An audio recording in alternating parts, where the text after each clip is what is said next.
Hey guys, and welcome back to another episode. So today's video is going to be about a movie game that I've played a lot throughout my years. Played a lot when I was a kid, played it a lot on the Sega channel, played it a lot, just basically the regular version itself, and that game is Jurassic Park for the Sega Genesis.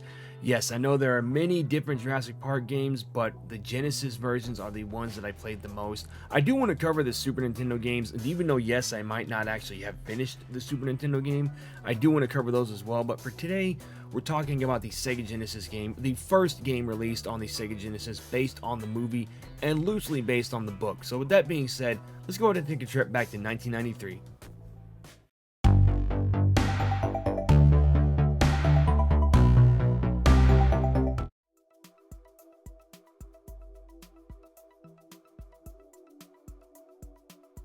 Movie tie-in games have been around for as long as I can remember. I think the first one I ever played was probably a Terminator game, and then maybe RoboCop versus Terminator, even though, yeah, it's not really based off of a movie, but it is RoboCop and the Terminator, so they're both based off of movie characters.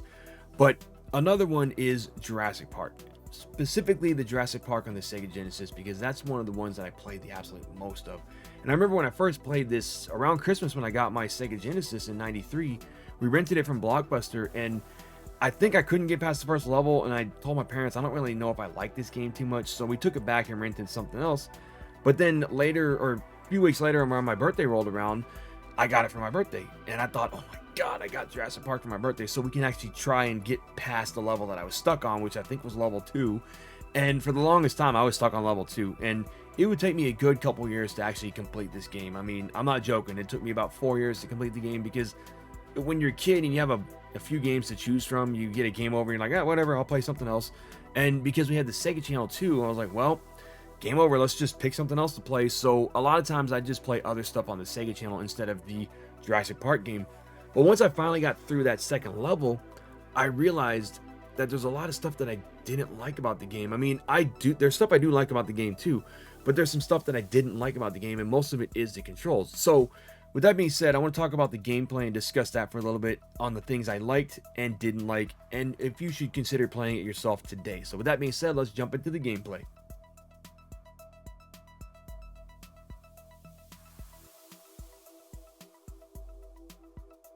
The gameplay is basically your action platformer style. You can play as either Dr. Grant or the Velociraptor. I usually played as Dr. Grant because I really didn't like how the Velociraptor played. Cool character, just didn't care to play as the Raptor because it was kind of weird how it was set up, and I preferred the life meter and everything to Dr. Grant. I mean, I'm going through the game as a character from the movie. I'm going to play as a character from the movie. But basically, you start off in the jungle. T-Rex has destroyed your car. You're going from the jungle to the power station, to the rapid river, to the substation, to the canyon, to the volcano, to the visitor center.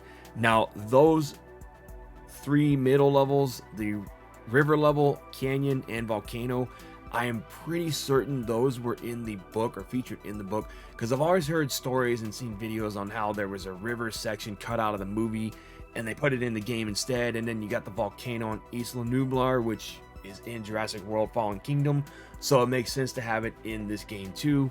So those 3 levels I'm pretty sure were based from the book. I can't be too sure on that though, just from stuff I've heard and everything, so I'm pretty sure that's what's going on with those. Still fun levels, just very, very hard, and this is why, because the controls and the mechanics can be very janky at times, and if you are not careful, you'll fall many times like I did. And if you saw my playthrough, you did see that I died quite a bit on the river level, because you're not really sure where you're supposed to go on that level. You're going from side to side and you see waterfalls and you think, okay, I gotta go down the waterfall, but then you realize the waterfall goes into nothing and you fall into a cliff, or you fall into an even bigger waterfall that's just basically going to kill you, which didn't make sense. I mean, how come I can't just fall in the water and be safe? I mean, some of them trick you and you think you're going to die, but you end up not dying. So that's just something to look out for. Those 3 levels in particular you want to be careful with, because the volcano level can be a pain in the neck, and the canyon level can also be a pain in the neck, because you're going downwards on all 3 of those levels and you're not really sure where you're supposed to go.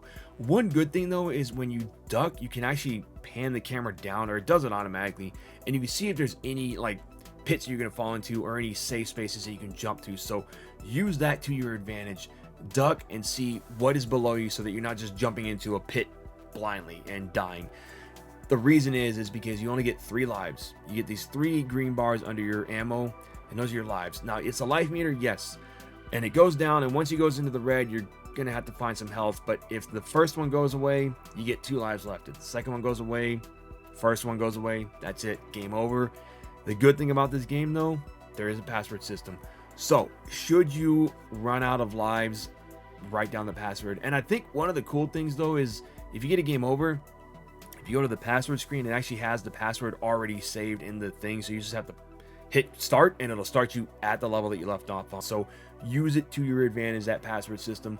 I did not use it for the longest time, and I was just going from the first level to the second level to the third level, dying, starting over, first, second, third. If you see what I mean, going through. And then I finally realized, oh, there's a password system. Why don't I just use that to get to the levels that I'm trying to get to? So use it to your advantage. Trust me, it will be a lifesaver.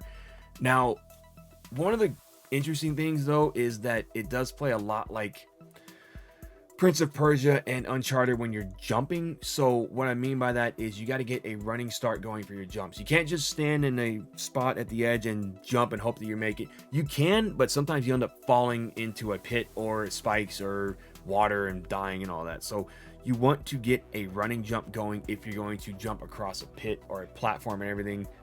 You just don't want to lose your lives, okay? Now, the other thing that can be irritating is the vines and the wires you have to use to crawl across the screen. If I remember correctly, at least from when I first played this, you have to hold the up and the left or the right button. You basically have to hold the up button as you're crawling across. Otherwise, if you let go, you'll fall. Just like everything else, you'll fall. And you want to hold the jump button as well. You just want to hold on to that button as you're moving too, because if you let go of any buttons while you're climbing a vine or crawling across a vine, you fall and you die, and it's not a fun time. You don't want to do that. And that's one of the things I struggle with a lot in the second level, was just trying to get across that wiring and not falling to my doom. And it happened a lot. So that was one of the reasons I got stuck on level 2. But all in all, the game is fun. I do enjoy this game a lot. I enjoyed playing it a lot. I enjoyed Rampage Edition, which is basically an upgrade of this game, a step up from this game. And I'll talk about that one in a future episode too. But this game is fun.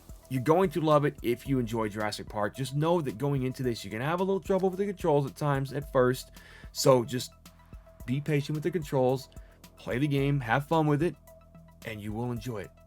So with that being said, I want to get into my final thoughts and what I think about this game today, and should you play it yourself.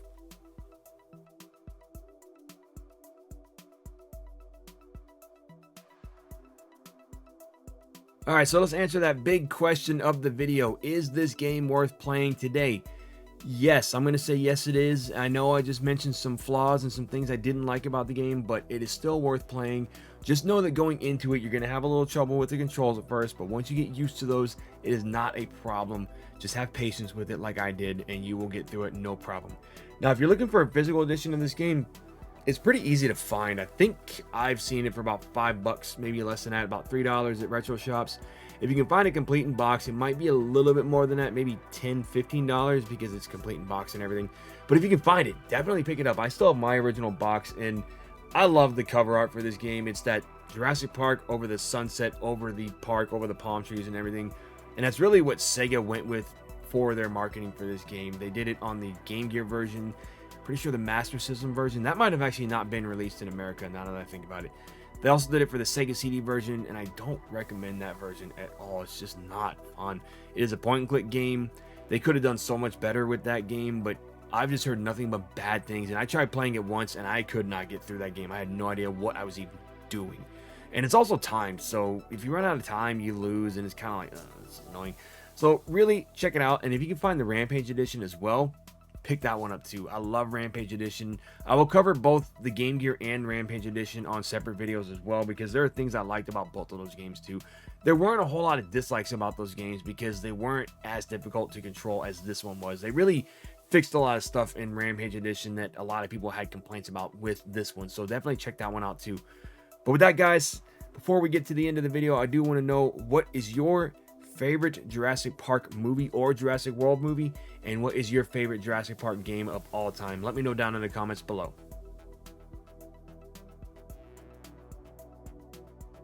I would like to thank you again for watching, and I really hope you enjoyed this episode. I always enjoy making these videos because it gives me a chance to revisit the past and introduce these older games to a newer audience who might be interested in trying them out for themselves. But it also gives me a chance to bring back the memories to those older fans who used to play these games back in the 90s and early 2000s, such as myself. But as always, guys, be sure to hit that thumbs up and ring that bell to be notified of when videos go live. Share with your friends and family, and I'll see you next time.